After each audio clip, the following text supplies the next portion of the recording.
ప్రభువు పేరిట మీ అందరికీ షలోం. ప్రియులారా, ఈ ప్రశాంతమైన రాత్రి వేళకు మీకు ప్రేమతో స్వాగతం. రోజంతా మీరు నవ్వుతూ కనిపించినా, మీ హృదయంలో ఎవరికీ చెప్పలేని ఒక భారము ఉండవచ్చు. రేపేమవుతుందో అనే భయము ఉండవచ్చు. కుటుంబము గురించి ఆందోళన ఉండవచ్చు. ఆర్థిక పరిస్థితి గురించి కలత ఉండవచ్చు. మీ పిల్లల భవిష్యత్తు గురించి ప్రశ్నలు ఉండవచ్చు. ఉద్యోగము నిలుస్తుందా? ఆరోగ్యం ఎలా ఉంటుంది? నా ప్రార్థనకు సమాధానం ఎప్పుడొస్తుంది?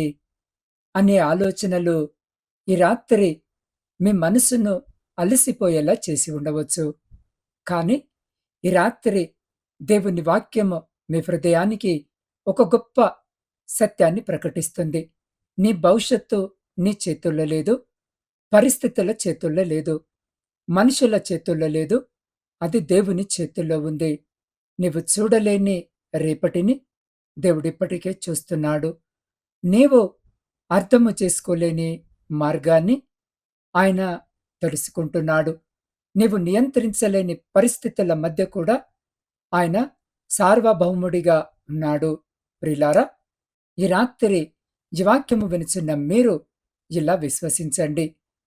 నా రేపటి రోజు దేవుని చేతిలో ఉంది. నా కుటుంబము దేవుని చేతిలో ఉంది. నా జీవితము క్రీస్తు చేతిలో ఉంది. నా భవిష్యత్తు భయంకరమైన ప్రశ్న కాదు, దేవుని చేతిలో ఉన్న సురక్షితమైన ప్రయాణము. నీకు వ్యతిరేకముగా కనిపిస్తున్న పరిస్థితులు నీ జీవితానికి చివరి మాట చెప్పవు. దేవుని వాగ్దానమే చివరి మాట సెలవిస్తుంది. నా ప్రియ సహోదరి, సహోదరుడా, ఈ సందేశము చివరి వరకు వినండి. ఎందుకంటే చివరిలో మనం కలిసి చేసే ప్రార్థనలో మీ రేపటి గురించి ఉన్న భయాన్ని దేవుని చేతుల్లో ఉంచబోతున్నాం. ఈ రాత్రి నీ హృదయము ఒక నూతన సమాధానాన్ని అనుభవించబోతుంది. ఈ సందేశము మీ జీవితానికి ఉపయోగపడితే ఇప్పుడే ఈ వీడియోను లైక్ చేయండి. ఇలాంటి ఆత్మీయమైన బైబిల్ ఆధారిత సందేశాల కోసము తప్పకుండా నా ఛానల్ని సబ్స్క్రైబ్ చేసుకోండి. కానీ ఇప్పుడు మీ మనసులో ఉన్న అన్ని ఆలోచనలను కొద్దిసేపు పక్కన పెట్టండి. మీ హృదయాన్ని దేవుని సన్నిధిలో నిశ్శబ్దంగా ఉంచండి. పరిశుద్ధుడవైన మా ప్రియ పరలోకపు పరమ తండ్రి, మీ జీవము కలిగిన ఉన్నతమైన నామమును బట్టి స్తుతులు, స్తోత్రాలు, వందనాలు. అయ్యా, ఈ రాత్రిని పరిశుద్ధ నామములో నీ సన్నిధికి వచ్చాం. మా హృదయాల్లో ఉన్న భయాలను నువ్వు చూస్తున్నావు.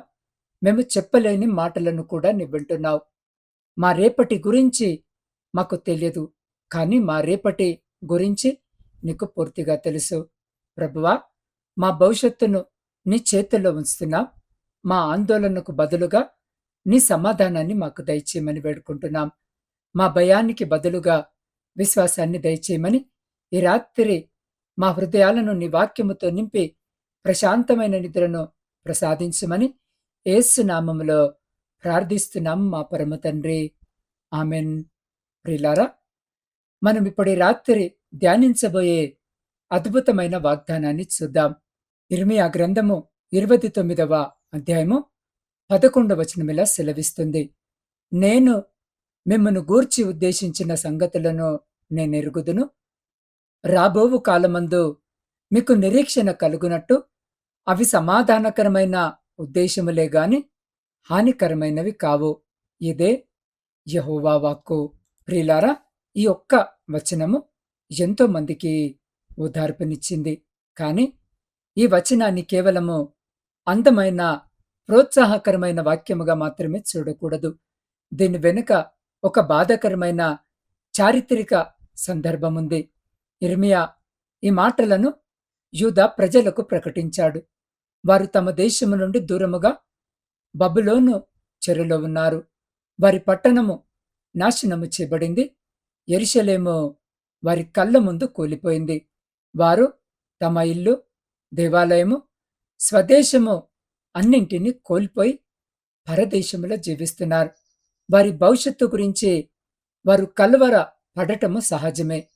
అటువంటి పరిస్థితిలో దేవుడు ఇర్మీయా ద్వారా వారితో మాట్లాడాడు. మీ పరిస్థితి మీ భవిష్యత్తు కాదు అనే సత్యాన్ని వారికి తెలియజేశాడు. వారు వెంటనే చెర నుండి బయటపడతారని దేవుడు చెప్పలేదు. వెంటనే అన్ని సమస్యలు తొలగి పోతాయని కూడా చెప్పలేదు. కొంతకాలము వారక్కడే ఉండాల్సి ఉంటుందని కూడా తెలిపాడు. కానీ ఆ మధ్యలో ఒక గొప్ప వాగ్దానం ఇచ్చాడు. మీ విషయమై నేనుద్దేశించిన సంగతులు నాకు తెలుసును అని. గమనించండి ప్రియులారా, దేవుడు మీకు తెలుసు అని చెప్పలేదు, నాకు తెలుసు అని అన్నాడు. మనకు రేపు తెలియదు కాని ఆయనకు తెలుసు. మనకు మార్గము కనిపించదు కాని ఆయనకు మార్గము తెలుసు. మనకు సమాధానము కనిపించదు కాని ఆయన సమాధానాన్ని సిద్ధము చేయగలడు. అదే ఈ రాత్రి ఈ వాక్యము వినుచున్న నీకు కావలసిన విశ్వాసం. నాకు తెలియదు అనే స్థితి నుండి దేవునికి తెలుసు అనే విశ్వాసానికి రావాలి. ప్రియులారా, నీ భవిష్యత్తు గురించి నువ్వు భయపడుతున్నావా? నీ చేతిలో ఉన్న సమాచారాన్ని చూసి భయపడవద్దు. నీ జీవితాన్ని నడిపిస్తున్న దేవుని స్వభావాన్ని చూడు. ఆయన విశ్వాసయోగ్యుడు, ఆయన మంచివాడు, ఆయన తన పిల్లలను విడిచిపెట్టడు. ఈ వచనములోని భవిష్యత్తు అనే మాట మనకు ఒక గొప్ప ఆశనిస్తుంది. చెరలో ఉన్న ప్రజలకు కూడా దేవుడు భవిష్యత్తు ఉందని చెప్పాడు. అంటే ప్రస్తుత పరిస్థితి చివరి అధ్యాయము కాదు, నీ జీవితంలో కూడా ఇదే సత్యము. ఈరోజు ఉద్యోగము లేకపోవచ్చు, కానీ అది నీ జీవితపు చివరి మాట కాదు. ఈరోజు నీ కప్పులు ఉండవచ్చు, కానీ అవే నీ గుర్తింపు కాదు. ఈరోజు నీ కుటుంబంలో కన్నీరు ఉండవచ్చు, కానీ దేవుని కృప అక్కడితో ముగియలేదు. ఈరోజు నీ శరీరము బలహీనముగా ఉండవచ్చు, కానీ దేవుని సన్నిధి బలంగా ఉండగలదు. కొన్నిసార్లు ప్రియులారా, మనం రాత్రివేళ పడుకున్నప్పుడు సమస్యను పరిష్కరించలేకపోయినా దాని గురించి ఆలోచిస్తూనే ఉంటాం. మన మెదడు రేపటి సంఘటనలను ముందుగానే జీవించడం మొదలుపెడుతుంది. ఇంకా జరగని విషయాలకు మనం భయపడతాం. కానీ దేవుడు మనలను రేపటిలోకి పంపే ముందు మనల్ని రాత్రి తన సమాధానంలో విశ్రాంతి తీసుకోమని పిలుస్తున్నాడు. యేసు కూడా మత్తయి సువార్త 6వ అధ్యాయంలో రేపటి గురించి అంతగా చింతించవద్దని బోధించాడు. ఎందుకంటే ప్రతి రోజుకు దాని స్వంత భారముంది. నేటి కృపతో రేపటి సమస్యను పరిష్కరించడానికి ప్రయత్నించవద్దు. రేపు వచ్చినప్పుడు రేపటి కృప కూడా వస్తుంది. నా ప్రియ సహోదరి, సహోదరుడా, ఇది గుర్తుంచుకో. దేవుడు నీ భవిష్యత్తును ముందే చూసి మాత్రమే ఉండడు, నీ భవిష్యత్తులో నీతో ఉండటానికి సిద్ధముగా ఉన్నాడు. నీకు రేపటి దారి కనిపించకపోవచ్చు, కాని నీ ముందర నడిచే దేవుడున్నాడు. ఇప్పుడు నీ జీవితంలోని కొన్ని ప్రశ్నలను దేవుని వాక్యపు వెలుగులో చూద్దాం.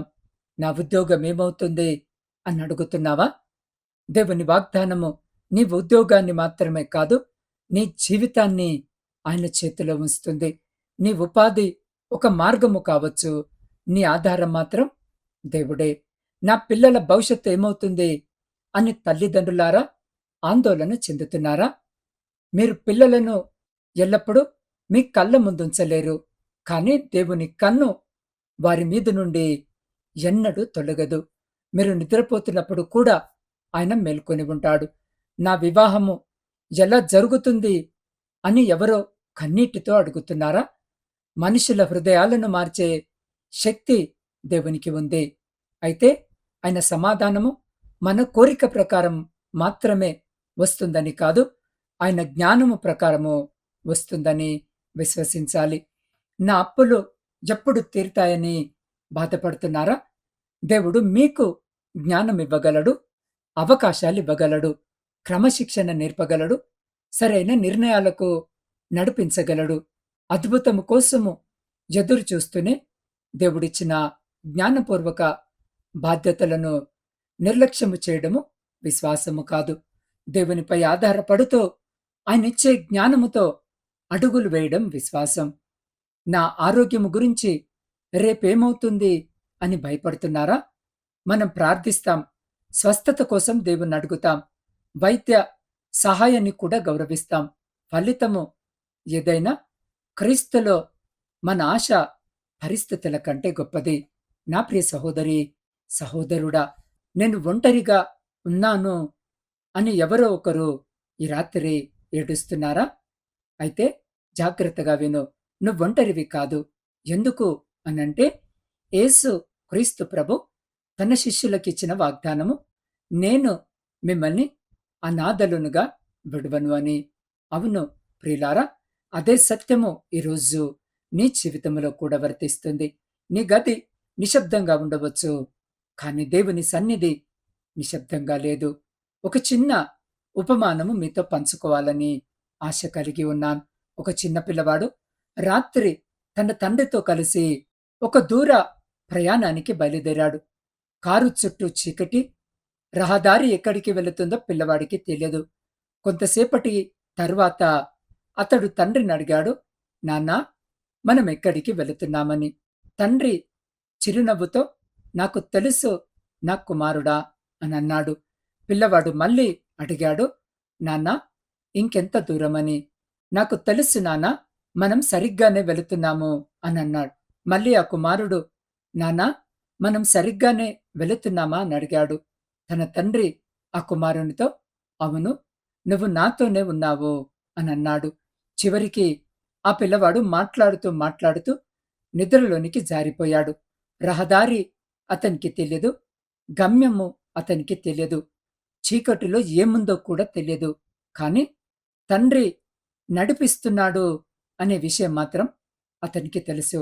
అందుకే ప్రశాంతముగా ఆ కారులో నిద్రపోయాడు. ఈ రాత్రి ఈ వాక్యము వినిచిన నీకు కూడా అదే విశ్వాసము కావాలి. నీ భవిష్యత్తు రహదారి మొత్తము నీకు కనిపించాల్సిన అవసరము లేదు. నడిపేది ఎవరో తెలుసుకోవడము చాలు. నీ జీవిత రథాన్ని నడిపించేది దేవుడైతే నీవు ప్రతి మలుపును ముందే తెలుసుకోవలసిన అవసరం లేదు. ఈ కథను నీ హృదయంలో పెట్టుకో. ఎందుకంటే నీకు తెలియని రేపటిని దేవుడిప్పటికే తన జ్ఞానములో ఉంచుకున్నాడు. ఒక కుటుంబంలో తండ్రి చాలా కాలంగా ఉద్యోగము కోసము ప్రయత్నిస్తున్నాడు. ప్రతి ఇంటర్వ్యూ తర్వాత నిరాశ. ఇంట్లో పిల్లల అవసరాలు పెరుగుతున్నాయి. భార్యకు చెప్పడానికి ధైర్యం లేక రాత్రివేళ ఒంటరిగా కూర్చొని ఏడ్చేవాడు. ఒక రాత్రి అతని చిన్న కుమార్తె దగ్గరికి వచ్చి, నాన్నా, మీరెందుకేడుస్తున్నారు అని అడిగింది. అతనేమి చెప్పలేక, రేపటి గురించి కొంచెం భయముగా ఉంది తల్లి అని అన్నాడు. ఆ చిన్నారి తనకు తెలిసినంతగా ప్రార్థించి, యేసయ్యా, నాన్నకు రేపు తెలుసు కదా, మరి నాన్నెందుకు భయపడాలి అని చెప్పింది. ఆ మాట ఆ తండ్రి హృదయాన్ని తాకింది. సమస్య ఆ రాత్రే పరిష్కారం కాలేదు. మరుసటి రోజు కూడా పరిస్థితి అలాగే ఉంది. కాని ఆ తండ్రి హృదయంలో ఒక మార్పు జరిగింది. దేవా, నాకు రేపు తెలియదు, కాని నీకు తెలుసు తండ్రి అని ప్రార్థించడం మొదలుపెట్టాడు. కొంతకాలము తర్వాత అతనికొక పని లభించింది. కాని ఆ కథలో అద్భుతము కేవలం ఆ తండ్రికి ఉద్యోగము రావడము కాదు, అతని భయము విశ్వాసంగా మారడము. అదే తన జీవితంలో మొదటి అద్భుతం. ఎందుకంటే కొన్నిసార్లు దేవుడు ముందుగా మన పరిస్థితిని మార్చడు, పరిస్థితిని ఎదుర్కొనే మన హృదయాన్ని మారుస్తాడు. ఈ రాత్రి నీ హృదయంలో కూడా అలాంటి మార్పు జరగాలి. నా ప్రియ సహోదరి, సహోదరుడా, ఈ రాత్రి ఈ వాక్యము వినిచిన్న నీవు ఉన్న చోటనే నిశ్శబ్దంగా కూర్చో. నీకు సాధ్యమైతే నీ హృదయంలోని ప్రతి భారాన్ని ఒక్కొక్కటిగా దేవుని చేతిలో ముంచుతున్నట్టు ఊహించు. కళ్ళు మూసుకో. నీ హృదయాన్ని ఆ పరలోకపు తండ్రి వైపుకెత్తి నాతో పాటు చివరి ప్రార్థనలో ఏకీభవించు. సకల ఆశీర్వాదాలకు కారణభూతుడా, మా ప్రియ పరలోకపు పరమ తండ్రి, మా రక్షకుడైన యేసు క్రీస్తు నామములో ఈ రాత్రి నీ పరిశుద్ధ పాద సన్నిధికి వచ్చాం. ప్రభువా, ఈ రాత్రి మా భవిష్యత్తు నీ చేతిలో ఉంచుతున్నాం. మాకు తెలియని రేపటి గురించి మీకు తెలుసు. మేము చూడలేని దారిని మీరు చూస్తున్నారు. మాకు అర్థము కాని ఆలస్యాలలో కూడా నీ ఉద్దేశముందని విశ్వసించడానికి మాకు నీ కృపను దయచేయండి. అయ్యా, మా భవిష్యత్తును భయము నియంత్రించదు. మా రేపటిని నిరాశ నియంత్రించదు. మా జీవితానికి చివరి మాట పరిస్థితులు చెప్పవు. మా జీవితానికి చివరి మాట నీ వాక్యమే సెలవిస్తుంది. ప్రభువా, ఇర్మియా గ్రంథము 29వ అధ్యాయము 11వ వచనంలో మీరు ప్రకటించినట్టుగా మా జీవితంపై నీ ఉద్దేశాలు సమాధానకరమైనవని మేము విశ్వసిస్తున్నాం. మా సమయాన్ని విశ్వసించడానికి మాకు సహాయాన్ని దయచేయండి. అయ్యా, నీ మార్గాన్ని అర్థము చేసుకోలేని రోజుల్లో కూడా నీ హృదయాన్ని విశ్వసించడానికి మాకు సహాయం చేయండి. అయ్యా, ఈ రాత్రి భయముతో పడుకునే ప్రతి వ్యక్తికి నీ సమాధానము కలగజేయండి. రేపేమవుతుంది అని భయపడుతున్న హృదయానికి అయ్యా, రేపు నీకు తెలుసు అనే విశ్వాసము మాలో కలిగించండి తండ్రి. ప్రభువా, ప్రతి ఇంటిపై ఈ రాత్రి నీ కృపను ఉంచమని వేడుకుంటున్నాం. ప్రతి తలుపును కాపాడండి. ప్రతి కుటుంబ సభ్యుని కాపాడండి. పిల్లలను కాపాడండి. వృద్ధులను కాపాడండి. ప్రయాణంలో ఉన్నవారిని కూడా కాపాడండి. భయంకరమైన కలలతో బాధపడే వారికి నీ సమాధానము దయచేయండి. అయ్యా, ఈ రాత్రి నిద్రలో కలిగే భయాన్ని తొలగించండి. మనసులో తిరుగుతున్న బాధకరమైన ఆలోచనలకు విశ్రాంతిని దయచేయండి. ప్రభువా, మేమే దుష్ట శక్తిని గొప్పగా చేయడం లేదు. నీ నామమే సర్వాధికారమని ప్రకటిస్తున్నాం. ప్రభువా, ఈ రాత్రి ప్రత్యేకముగా నాత్మీయ కుటుంబ సభ్యులందరినీ మీరు జ్ఞాపకం చేసుకోండి నాయనా. అయ్యా, ప్రతి ఇల్లు భయానికి స్థలము కాకూడదు నా తండ్రి. సమాధానానికి స్థలము కావాలి. అయ్యా, మా హృదయము నిరాశకు స్థలము కాకూడదు. నిరీక్షణకు స్థలము కావాలి. మా కుటుంబము శాప భయానికి స్థలము కాదు, నీ కృపకు జ్ఞాపకము చేసుకునే స్థలము కావాలి. అయ్యా, రేపు ఉదయం మేము మేల్కొన్నప్పుడు నూతన కృపను చూసేటటువంటి భాగ్యము మాలో ప్రతి బిడ్డకు దయచేయమని మా ప్రభువును మీ ప్రియకుమారుడైన యేసు సర్వాధికారము కలిగిన నామమున ప్రార్థించి స్తుతించి అడిగి పొందుకొని ఉన్నాము మా పరమ తండ్రి. ఆమెన్. నా ప్రియ సహోదరి సహోదరుడా, విన్న వాక్యము మీ హృదయానికి ఆశీర్వాదకరముగా ఉంటే ఇప్పుడే వీడియోను లైక్ చేయండి. నా ఛానల్ని సబ్స్క్రైబ్ చేసుకోండి. మీ విశ్వాసాన్ని దేవునిలో బలపరుచుకొనడానికి కింద ఉన్న కామెంట్ సెక్షన్లో ఆమెన్ అని టైప్ చేయండి. ప్రియులారా, ఈ ప్రార్థన మీకు ఓదార్పునిచ్చిందని అనిపిస్తే కనీసము ముగ్గురితో లేదా మీ వాట్సాప్ స్టేటస్లో ఈ సందేశాన్ని షేర్ చేయండి. ఈ రాత్రి మీకు వచ్చిన సమాధానము మరొకరి జీవితంలో కూడా ఆశకు కారణము కావచ్చు. ప్రియులారా, రేపు మళ్ళీ మనము మరొక అద్భుతకరమైన సందేశాన్ని వినబోతున్నాం. కాబట్టి రేపటి సందేశాన్ని కూడా అస్సలు మిస్ అవ్వకండి. అంతవరకు దేవుని కృప కాపుదల మీకు మీ కుటుంబాలకు తోడయుండును గాక. ఆమెన్.